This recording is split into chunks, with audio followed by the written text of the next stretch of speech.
Chapter 1 of Mananaland. Somewhere in the Americas, many years after Once Upon a Time and long before Happily Ever After, a boy climbed the cobbled steps of an arched bridge in the tiny village of Santa Maria, in the country of the same name. He bounced a football on each stone ledge. In the land of 100 bridges, this was his favorite. When he was only a baby, Papa, a master stonemason and bridge builder, had carved his name on the spandrel wall for all to see. Maximiliano Cordova. On his bridge, Max liked the going up of it. He liked that when he reached the threshold, the deck breached Rio Babinado in a long, bumpy alley. He dropped the ball and dribbled it toward the middle of the deck, bouncing it off the sides of his dusty Haroff sandals. Here above the keystone, he could see all his world before him and the river below, curving away from Santa Maria, looping back and curving away again. He moved his hand to mimic the river's erratic path as it circled the islets and giant boulders. Why was Rio Balbanado so indecisive? Max glanced over his shoulder to make sure Papa hadn't caught up.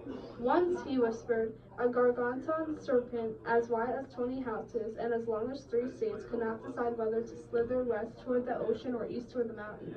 As soon as the serpent chose one direction, the other seemed far more appealing. Back and forth it went, side-winding across the earth, its body leaving a huge chasm in its wake. The chasm eventually filled with rain and became the river. Satisfied, Max smiled. This was his favorite spot to make up stories and wonder about big and bewildering things. How long it would take to grow up and become a man, if he would ever see what lay behind the horizon, and why his mother left, and whether he'd ever meet her. Max knew that Papa didn't like big questions of any kind, especially ones about the past or the future. Some of them even seemed to cause him pain.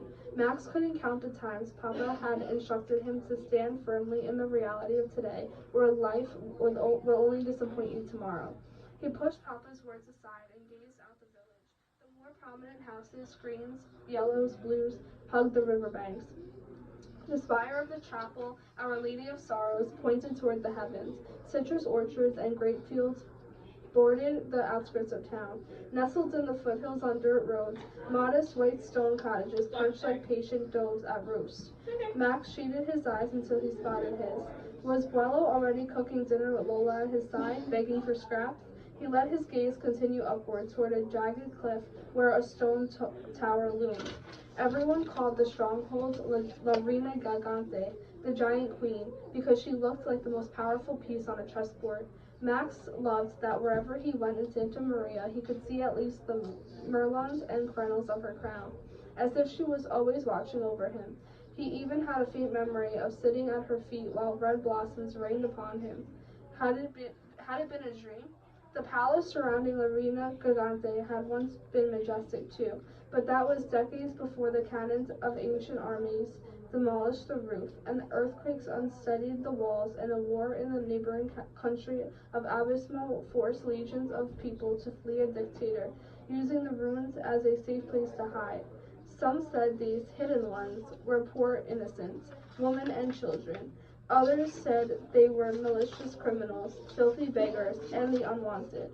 No one had ever seen a hidden one to know for sure, but it was rumored that their spirits return each year on the wings of the peregrine falcon. Sometimes when heavy mist shrouded the hills and Santa Maria fell silent, their ghosts could be heard whispering prayers to the giant queen for her protection and guidance, as if she was a saint or a guardian angel. Everyone knew someone who had heard them. The entire property around the Reina Gigante and the ruins was fenced, abandoned, and off limits. Only Papa had permission from the mayor to commandeer the rubble to build new bridges. For as long as he could remember, Max had begged Papa to take him to see La Reina and the ruins up close. He'd be a hero among his friends if he was the first boy to cross the haunted gates. Just because Papa didn't believe in ghosts didn't mean they weren't there. Maybe this summer Papa would finally take him. He was almost 12. Max leaned over the capstones, warm from the afternoon sun, and waited for Papa to catch up. In the river he saw half of his head reflected, a mop of black curls, heavy eyebrows, and caramel-colored eyes. Buello called them tiger eyes and said they were a sign of strength and determination. Choi called them leche quamada eyes, like their favorite milk and brown sugar candy. Some of the boys at school called them devil eyes. Max did his best to ignore them, but he wondered if the boys knew something about him that he did not. Was he filled with badness? Still, they were his mother's eyes, and one of the few things about her he could claim. That and a tiny silver compass on a leather cord that once belonged to her. He patted his chest and felt it beneath his shirt. As he tossed a pebble into the river, he let the rippling water turn his heavy thoughts to happier ones. School was out, and tryouts for the village football team were in 5 weeks. Like all his closet friends, he dreamed of making the team. Max picked up the ball and threw it at the parapet, letting it ricochet back so he could catch it.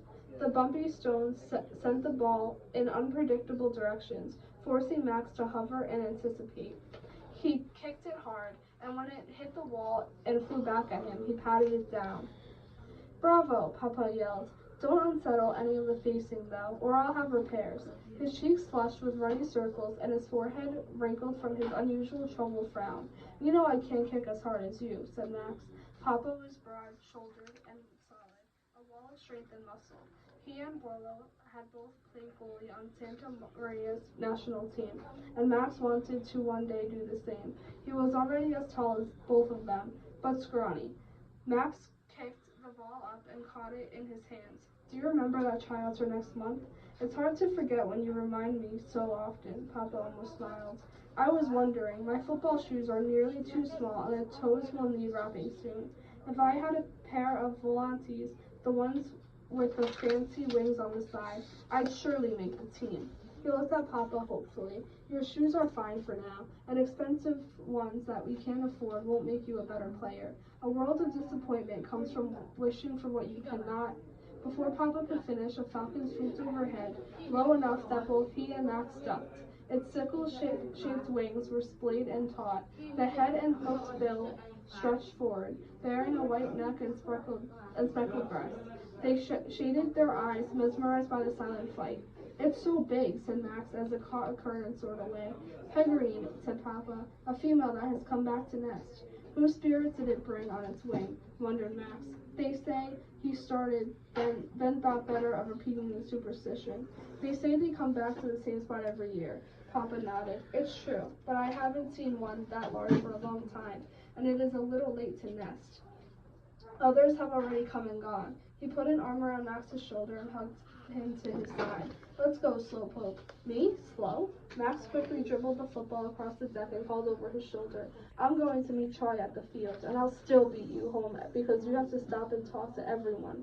Come home right after. Willow went fishing this morning, and dinner will be ready in an hour or so.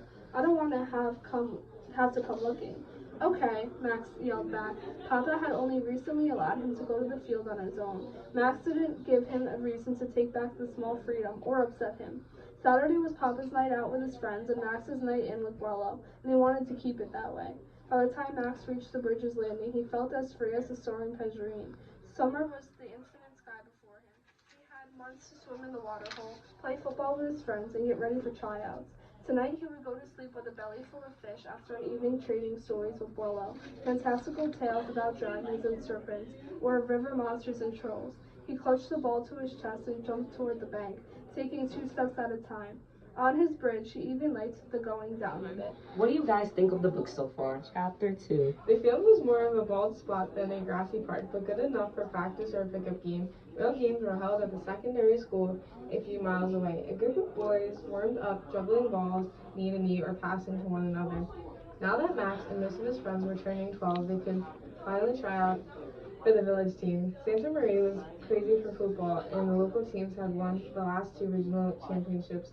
People flooded to their games this year. The league was sending a new coach to Santa Maria. All eyes would be on him and his players.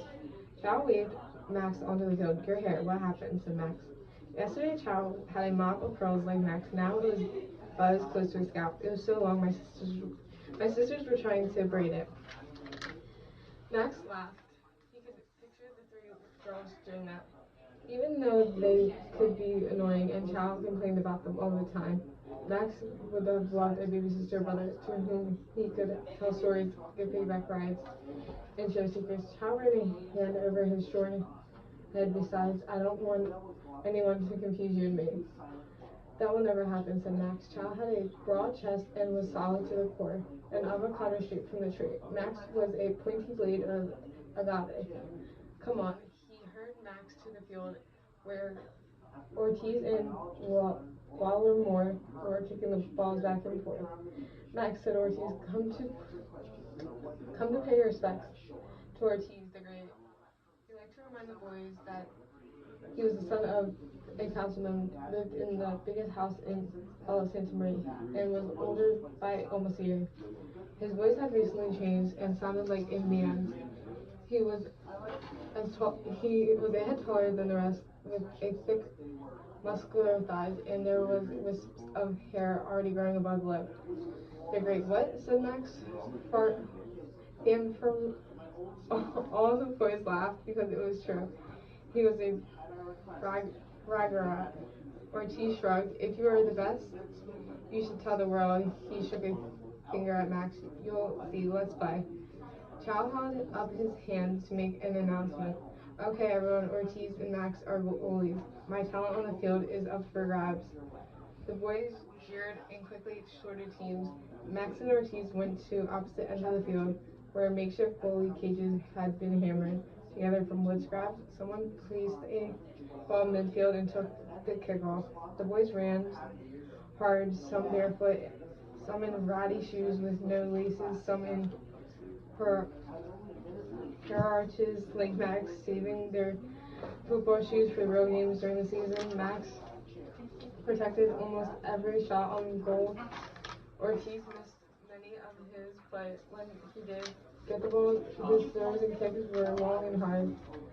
They played until the sun was low. Then Max, Ortiz, Gao, and Chow huddled around in the cold water. Spigot sticking up from the ground and gulped long drinks. As they headed back towards the bridge together, Ortiz announced, I have news. My father talked to Shush, his glee. Spreading his arms out to stop them, he pointed to a tree arching over the road. Look, the falcon sat on a branch, chest puffed, preening its feathers. Max kept his voice low. Female Perigene. I saw it earlier. The bird leaned forward. She's watching us, whispered Chewy. She's huge, whispered Ortiz. Max nudged him. Don't worry, she only eats pigeons. As they inched closer, the falcon opened her wings and lifted in a languid, elegant arc. Her yellow legs, like two spent arrows, tucked tightly beneath a fan tail. She sailed towards La Reina Gigante in a somber voice. Greed, she said. She has bought the ghost of the hidden ones. That's why my brother says. Ortiz smirked. You'll believe anything. Grease shook his head. There were hidden ones. Guardians helped them run away from Abismo. Their spirits return on the wings of the Progene.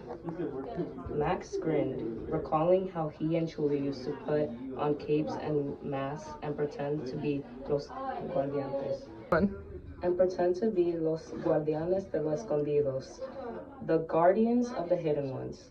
He picked up a stick, raised his arm as if holding a sword, and lunged forward.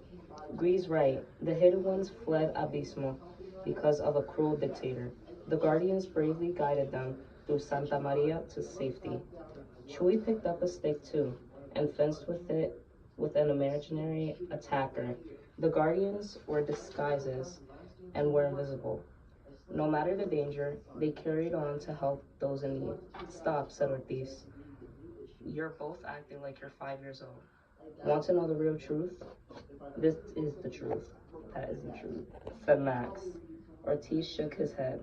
My parents said the hidden ones were dangerous and murderers and thieves. The worst of the worst. Why do you think they were cast out of their own country? You don't see any of them living in Santa Maria, do you?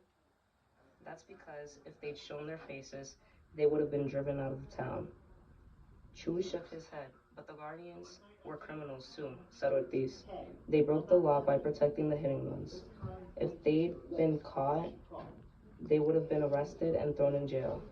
But what does it matter? That's ancient history. Ancient history. Does anyone want to read my news? Does anyone want to hear my news about the new coach? Max and Chewie tossed their sticks aside and crowded. How did you guys like this book so far?